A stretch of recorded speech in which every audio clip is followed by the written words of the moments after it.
Halo semuanya, selamat datang di Link Space Podcast by Link Productive.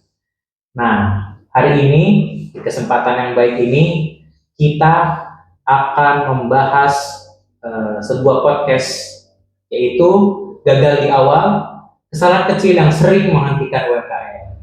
Nah, di sini kita sudah bersama pemateri kita, yaitu Pak Reuni. Nah, apa kabar Pak? Baik, siap. Oke. Sudah siap menerima guncangan pertanyaan hari ini? Guncangan siap. Oke. Langsung aja Pak kita ya. Nah, ini Pak, dari pengalaman Bapak nih, penyebab kegagalan yang paling umum di fase awal pembuatan UMKM ini apa sih Pak? Betul. Jadi memang gini, Sabri. Jadi di fase awal itu sangat menentukan gitu kan. Kita membuat produk atau idenya itu seperti apa, dan juga jalannya itu mau ke arah apa gitu kan. Nah, yang dimana bukan karena produknya jelek, ya kan? Bukan juga karena tidak laku sama sekali, bukan karena itu. Nah, tapi yang memang paling sering itu karena pemilik usahanya yang kehabisan tenaga sebelum usahanya itu sempat stabil. Kehabisan tenaga. Itu gimana maksudnya? Kehabisan tenaga tuh ya mungkin kurang inovasi, udah bosen. Nah, itu kan sama dengan cepat lelah ya gitu kan. Nah, justru kalau untuk di fase-fase awal itu ya kita jangan mengeluh. Nah, yang dimana UMKM yang memang berjalan sudah 1 tahun aja itu sudah termasuk UMKM yang bagus itu kan. Nah, kenapa? Karena memang kan di dalam selama 1 tahun ini dia merasakan pahitnya, manisnya. Nah, disitulah tahap untuk melakukan evaluasi gitu, untuk melakukan tahap pembenahan kinerja gitu. Kenapa? Karena memang di awal itu semua kan dikerjakan sendiri, ya kan? Dari produksinya, jualannya, gitu kan ya. Bahkan catatan keuangannya, belanja bahannya, gitu. Bahkan nentuin promosi pun, ya kan? Itu ide dari si ownernya tersebut, gitu kan? Atau si pemiliknya, gitu kan? Nah, maka daripada itu, tanpa pola kerja yang rapi, konsisten, pemiliknya cepat lelah gitu kan, lalu pelan-pelan rasa mau mati gitu kan ya kan, merasa makin lesu ya mati gitu kan. Nah, itulah sering terjadi gulung tikar kata istilahnya ya. Memang kalau UMKM bukan gulung tikar ya, tapi mungkin udah fasenya dia capek, alhasil ya mati gitu kan. Jadi seperti itu. Nah, justru ketika ya seperti itu tahap awal gitu kan Mas. Makanya harus mempunyai mental yang kuat, konsistensi yang bagus, dan juga mindsetnya seperti ini. Kalau misalnya kita sudah terjun di A ataupun usaha tersebut, ya kita berikan segalanya kepada usaha tersebut gitu. Tidak ada kata istilah capek, tidak ada kata istilah malas-malesan, tidak ada kata istilah kayaknya nggak laku nih. Nggak boleh seperti itu, karena kita udah terjun di situ ya kita harus seluruh raga jiwa kita terteras pada usaha kita gitu, seperti itu gitu kan. Emang fase awal tuh yang paling berat katanya. Betul banget. Fase awal paling berat, dan emang kita tuh harus selalu membackup usaha kita agar jangan sampai mati lah ya gitu ya. Oke Pak, sekarang lanjut ke pertanyaan selanjutnya. Terus kalau kegagalan itu lebih sering karena produk, tim atau pasar? Ya betul. Paling sering itu sebenarnya kan bukan salah pasar, tapi memang kesalahan itu biasanya dari cara mengelola usahanya. Nah, berarti kan bukan pada produk juga, bukan pada tim, dan juga bahkan pada pasar. Tapi memang kita mengelola usahanya seperti apa nih, mengemasnya gitu kan ya, kayak gitu. Produk biasanya pasti cukup layak. Kenapa? Ketika kita membuka suatu produk ataupun layanan, pasti sedang dibutuhkan oleh orang lain, gitu kan? Contohnya kita membuka misalkan ayam geprek, gitu kan? Pasti secara otomatis di situ kan ayam, nasi, makanan pokok dong, gitu kan? Yang dimana orang pasti akan beli, kayak gitu kan? Gitu. Nah, kemudian pasar pasti biasanya ada. Sampai kapanpun pasti ada gitu kan. Selama orang lapar pasti ada. Nah gitu kan, contohnya itu ayam geprek tersebut gitu kan. Kalau ada orang lapar pasti ingin makan itu. Nah, yang bermasalah justru kayak gini, tidak tahu cara misalkan menghitung harga pokoknya, nah HPP-nya gitu kan. Tiba-tiba kita naikin aja jeder 50% gitu kan keuntungan. Ya, itu kan harga tidak masuk akal gitu kan. Atau misalkan biasanya dijual ayam geprek itu 30.000, jual aja 30.000 gitu kan. Siapa yang mau beli gitu kan, seperti itu. Bahkan ada franchise yang memang kata istilah mereka benar-benar nurunkan harga gitu kan. Masa ayam geprek 10.000, ya kan? Iya. Nah, kadang secara logikanya kita bisa nggak bersaingan dengan ayam geprek yang 10.000-an tersebut, gitu kan? Nah, kayak gitu. Nah, kemudian kadang tidak ada pencatatan uang masuknya, gitu. Alhasil kita nggak tahu untungnya berapa, keuangan masih tercampur dengan uang pribadi kita. Kita mau beli sepatu, makanya uangnya dari situ aja, gitu kan? Nah, kita bingung itunya ya, ngelacak uangnya. Betul gitu kan. Nah, alhasil dari situlah kita tahu labanya, operasionalnya jadi mentok gitu kan. Alhasil kekurangan modal. Dari mana kesalahannya tadi itu? Karena tidak ada pencatatannya. Ketika pengen A, B, C, D, ada nih gitu. Ada nih seperti itu. Apalagi misalkan ya bagi orang yang punya anak, ya kan? Ada yang jualan gitu kan, ada yang beli langsung aja, nih ada, kasih ke anaknya gitu kan. Oh gitu. Cuma jajan gitu kan. Alhasil apa? Ya dia tidak tahu bahwa itu belum ada potongan operasional, belum ada potongan keuntungannya berapa gitu kan. Nah, seperti itu kan, yang memang permasalahannya gitu. Nah, kemudian ada juga kayak berkaitan dengan pola jualannya yang kadang lagi mau pengen jualan lagi tidak mau tidak. Nah, itu kan berarti tidak rutin jualannya gitu kan. Tidak konsisten gitu kan gitu. Nah, yang lebih parahnya dia tidak mempunyai standarisasi kerjanya atau SOP-nya gitu kan. Karena kan pada dasarnya ketika jualan, pencatatan keuangan, produksi itu pasti mempunyai catatan tersendiri, sehingga kita tahu sekali produksi itu kita mendapatkan berapa produk, gitu kan. Bahan bakunya apa saja yang kurangnya gitu, service stoknya berapa gitu kan. Nah, kemudian disimpannya di apa, seperti apa, bagaimana gitu kan. Kemudian harus ada pencatatan keuangannya. Bedakan uang pribadi sama uang usaha gitu kan, seperti itu. Nah, itulah yang memang perlunya manajemen dasar gitu kan. Yang jadi yang kata istilah sering gitu kan ya, yang bikin mati itu pada dasarnya bukan produk, bukan tim, dan juga bukan pasar gitu. Karena ya semua itu akan termanage dengan baik kalau ada manajemen dasarnya dari kita gitu kan, selaku owner ataupun pengelola awal gitu kan, yang pada dasarnya ketika membuka usaha dari awal pastikan kita selaku owner ataupun selaku pemilik pasti akan ngehajar semua kan.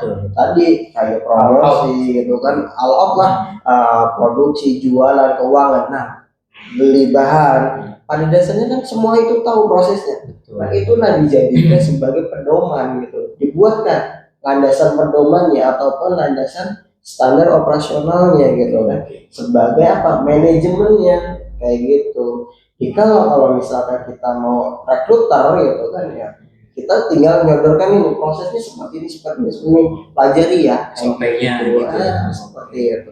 Adapun kita sendiri gitu kan, yang kadang udah manage bagus nih, tiba-tiba luput, lupa gitu kan, atau kata istilah lagi males, ya kan? Kalau udah malas seperti itu, apakah mengikuti prosedur? Tidak kan? Nah, lantas ketika memang ada acuan itu ya, kita pasti akan melihat lagi. Oh, harus seperti ini, seperti ini, seperti ini. Nah, disitulah ada manage inovasi dan sebagainya gitu. Nah, itu juga kalau kata saya Pak ya, itu nggak berlaku cuma buat owner UMKM doang sih Pak. Betul.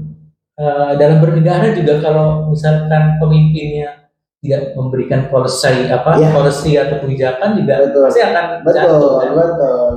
Nah, semua saling berhubungan gitu ya. Makanya banyak kan peraturan dan sebagainya. Nah, itu ya. Makanya sama membuka usaha juga harus ada peraturannya. Harus ada kebijakan yang mendukung dan mensupport kemajuan usaha kita. Oke, lanjut nih Pak. Kesalahan apa sih yang sering dianggap sepele tapi fatal? Betul. Gitu Pak. Iya.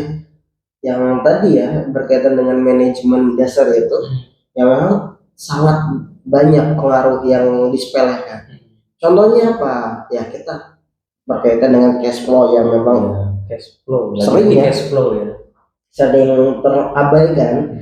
Yang tadi membedakan antara uang pribadi sama uang kita. Gitu. Nah, perlu diketahui para UMKM gitu kan. Walaupun kita selaku owner, kita selaku pemilik, kalau bisa menghitung keuntungan bahkan menggaji diri kita sendiri itu kalau bisa per bulan. Supaya apa? Tahu nih labanya berapa, keuntungannya berapa gitu kan. Kemudian untuk operasionalnya berapa kayak gitu. Nah, dari laba ini berapa persen yang mau kita ambil gitu kan. Nah, sehingga apa? Sehingga di situ ada namanya uang operasional. Tidak ada lagi kata istilah kekurangan modal gitu. Nah, kalau misalnya kita udah akumulasi kan selama sebulan gitu kan ya kali ya, pasti kalau ada pesanan yang memang banyak lagi gitu kan, kita bisa nge-backupnya dari apa? Uang hasil laba tersebut gitu kan. Dari berapa persen menjadi aset atau sebagai timbuhan modal gitu. Jangan sampai ketika ada pesanan banyak gitu kan, kita putar mana-mana nyari gitu kan, teleponin satu-satu nyari pinjaman gitu kan. Nah, pada dasarnya gitu kan, kalau misalkan teknisnya tercatat secara sebulan ada profit, misalkan laba, misalkan contoh di situ ternyata ada 5 juta. Coba kita sisihkan, adalah 30%-nya untuk gaji saya gitu kan. Kemudian yang 70%-nya sebagai tambahan modal gitu kan. Larinya kemana? Berarti ke operasional dong gitu kan. Nah, untuk apa? Menjaga kalau misalkan ada pesanan yang membludak gitu kan ya seperti itu. Coba diterapkan setiap bulan. Kira-kira modalnya nambah lagi. Kayak gitu. Nah, dari situlah tidak terjadi kekurangan modal, kecuali memang pesanannya itu continue gitu kan, setiap hari gitu kan.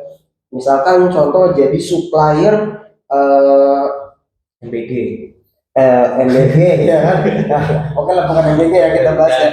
Jangan. Kalau jadi udah ada manajemennya. Contoh sebagai supplier perusahaan gitu kan.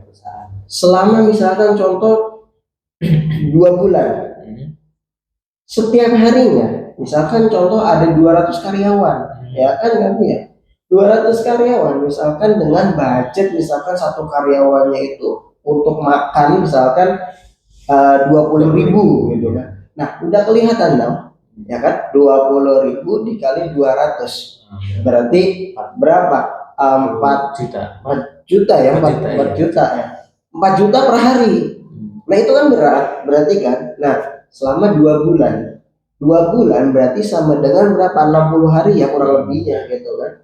Atau oke lah efektifnya 26 kali 26 berarti 52 misalkan. 52 efektif kerjanya ya, 50 lah, 50 efektifnya 50 hari. Nah, dikalikan 4 juta ya kan. Nah, itu kan berarti butuh modalnya besar. Nah, kalau itu baru bisa untuk pinjaman yang memang PO-nya sudah jelas gitu kan. Keuntungannya juga sudah jelas. Barulah di situ boleh untuk mengambil pinjaman gitu kan. Jangan sampai pesanannya memang sehari 2 hari, tapi kita pinjamannya kemana-mana gitu kan. Ya, Terus tidak mikirin bunga juga. Nah, tidak mikirin bunga gitu kan. Nah, beda halnya kalau misalkan seperti supplier kayak gitu kan memang udah fake kan, udah ada kontrak kerjasama juga gitu kan, dan memang benar-benar besar biayanya. Nah itu baru. Nah kalau misalkan kita untuk mengantisipasinya hanya sehari 2 hari, ya kan seharusnya bisa dari profit gitu kan ya kami ya kayak gitu. Nah sehingga apa ya, cash flow itu jelas gitu kan arahnya gitu.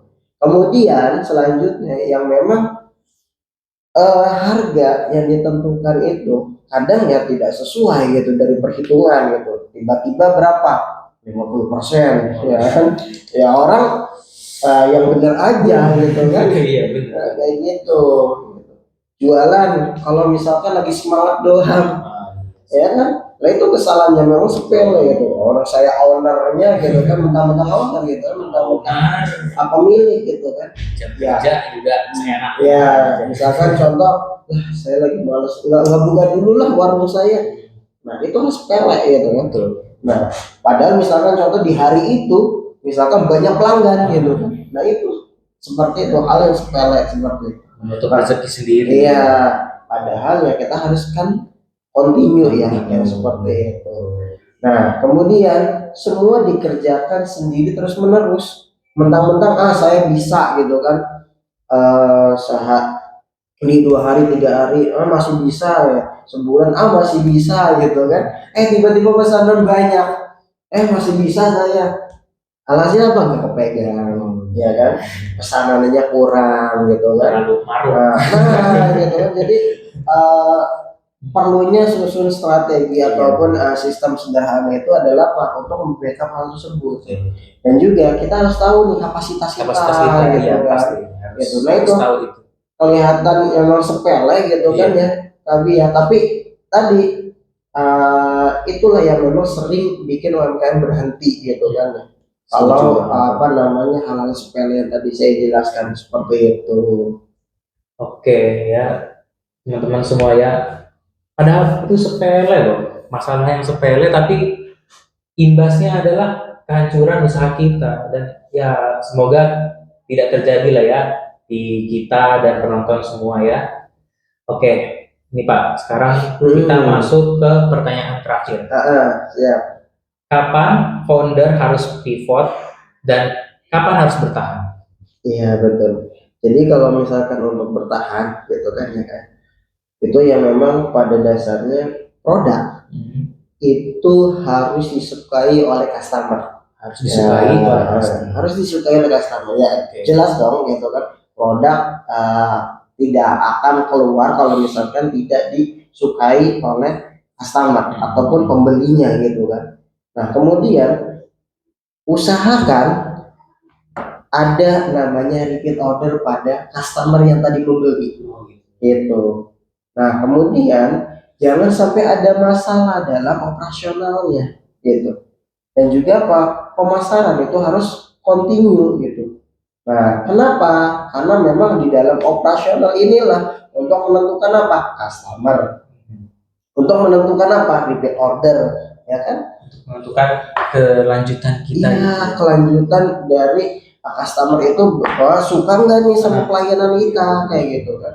Nah dari situlah yang memang diperbaiki cara jalannya gitu kan, bukan pada produknya. Ingat ya, bukan pada produk, karena memang produk itu pasti akan muncul dari ide yang memang banyak yang disukai oleh customer gitu kan ya kan.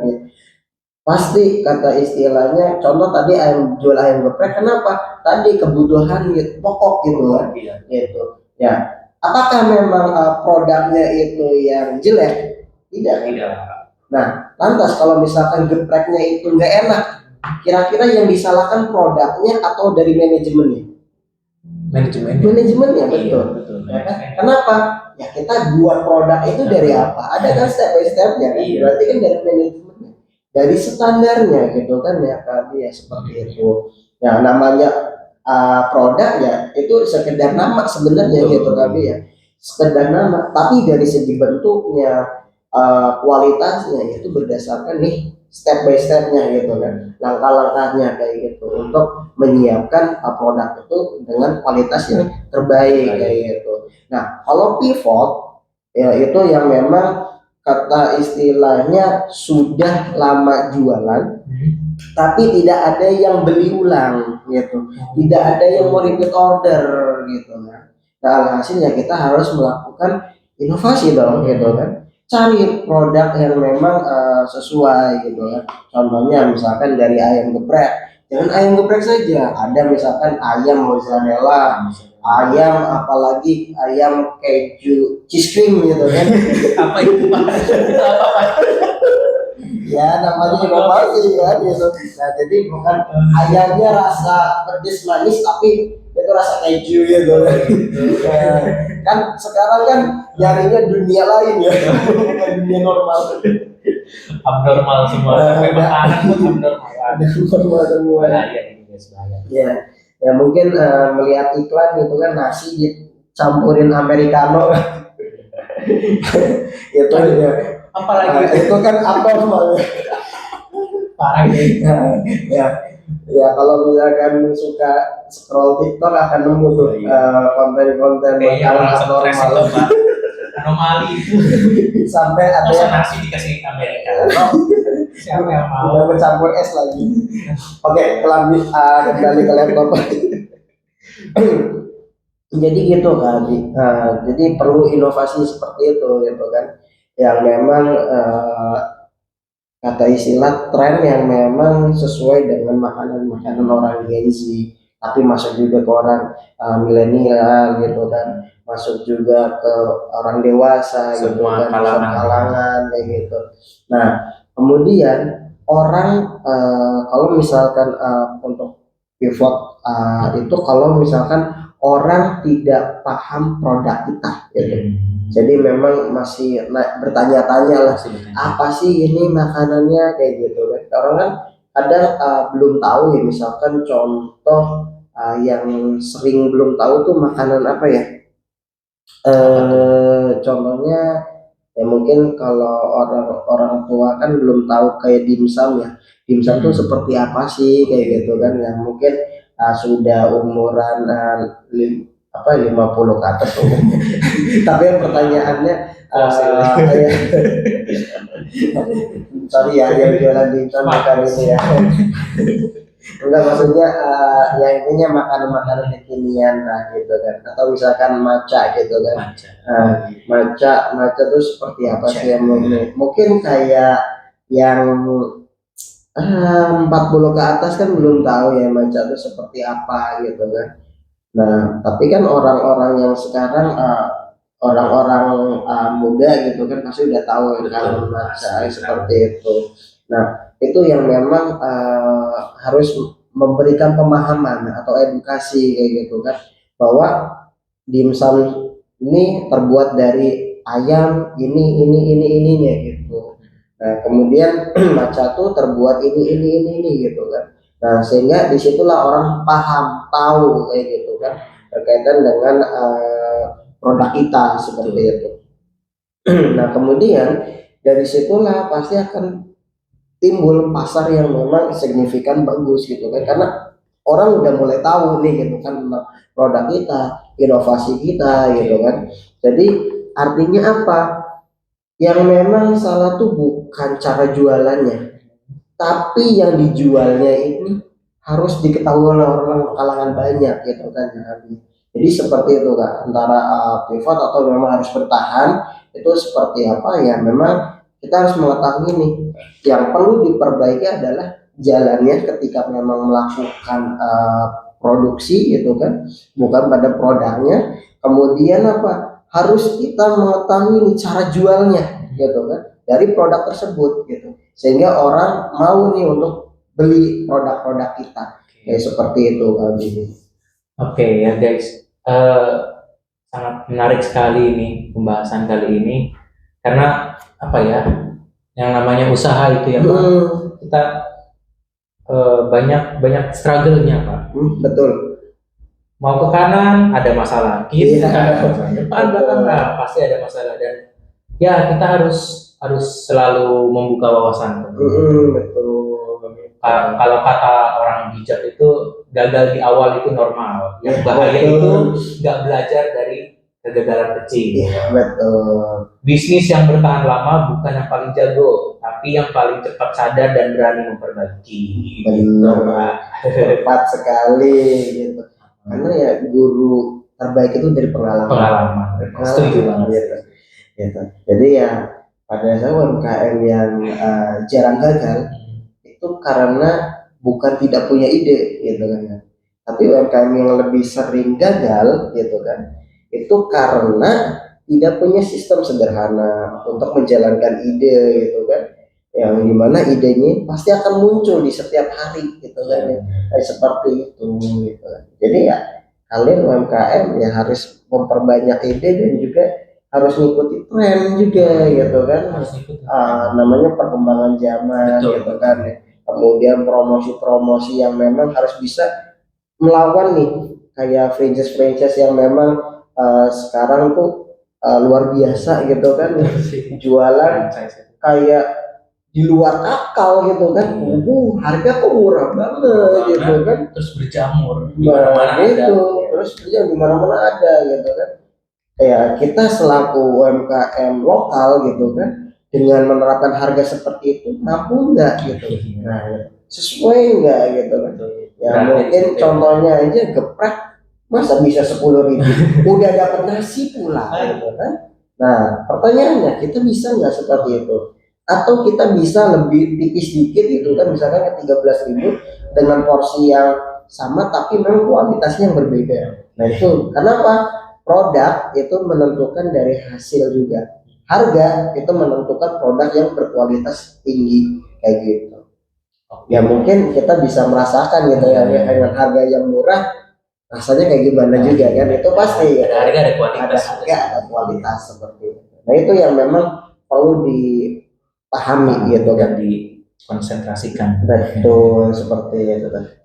Oke, makasih banyak Pak Yuli. Oke. Hari ini bisa memberikan wawasan yang luas sekali ya.